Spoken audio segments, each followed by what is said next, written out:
ইতিহাসের পাতায় এমন কিছু প্রেমের গল্প থাকে যা সময়ের সাথে সাথে পুরনো হয় না, বরং আরো উজ্জ্বল হয়ে ওঠে। এমনই এক গল্প হলো 1912 সালের সেই বিশাল জাহাজ টাইটানিকের জ্যাক এবং রোজের প্রেম। Flying. আজ আমরা ফিরে যাব সেই অতল সমুদ্রের বুকে, যেখানে শুরু হয়েছিল এক অসমাপ্ত ভালোবাসার গল্প। একদিকে ছিল রোজ, যে ছিল আভিজাত্যের জালে বন্দী ও তার জীবন ছিল নিয়মে ঘেরা। আর অন্যদিকে ছিল জ্যাক, এক যাযাবর শিল্পী, যার পকেটে টাকা না থাকলেও মনে ছিল আকাশ ছোঁয়ার স্বপ্ন।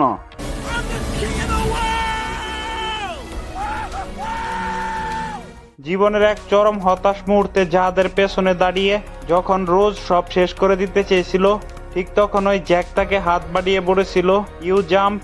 You let go and I'm gonna have to jump in there after you.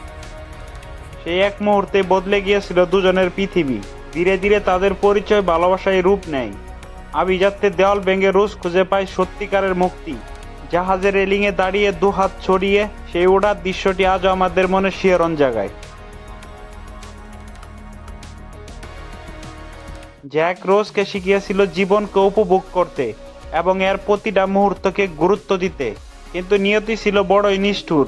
14 এপ্রিলে সেই শান্ত রাত হঠাৎ বিভীষিকাময় রাতে পরিণত হলো। টাইটানিক ধাক্কা খেল বিশাল এক আইসবার্গের সাথে। বিলাসবহুল জাহাজটি যখন ধীরে ধীরে সমুদ্রের অতল গভীরে তলিয়ে যাচ্ছিল, তখন জ্যাক আর রোজের সামনে প্রশ্ন ছিল, বাঁচবে কে?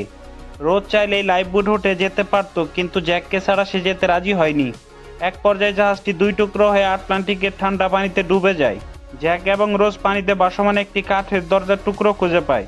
দরজাটি শুধু একজনের বার নেওয়ার উপযোগী ছিল, তাই জ্যাক রোজকে বাঁচিয়ে নিজে পানিতে থেকে যায়। মৃত্যুর মুখোমুখি দাঁড়িয়ে জ্যাক রোজকে কথা দিয়েছিল সে হার মানবে না, সে বেঁচে থাকবে। জ্যাক বিদায় নিল, কিন্তু রোজের হৃদয়ে সে থেকে গেল সারা জীবনের জন্য। টাইটানিক জাহাজ তলিয়ে গেছে আটলান্টিকের গভীরে, কিন্তু জ্যাক আর রোজের এই প্রেম আজও কোটি মানুষের চোখে জল আনে। আপনাদের কাছে এই সিনেমার প্রিয় দৃশ্য কোনটি?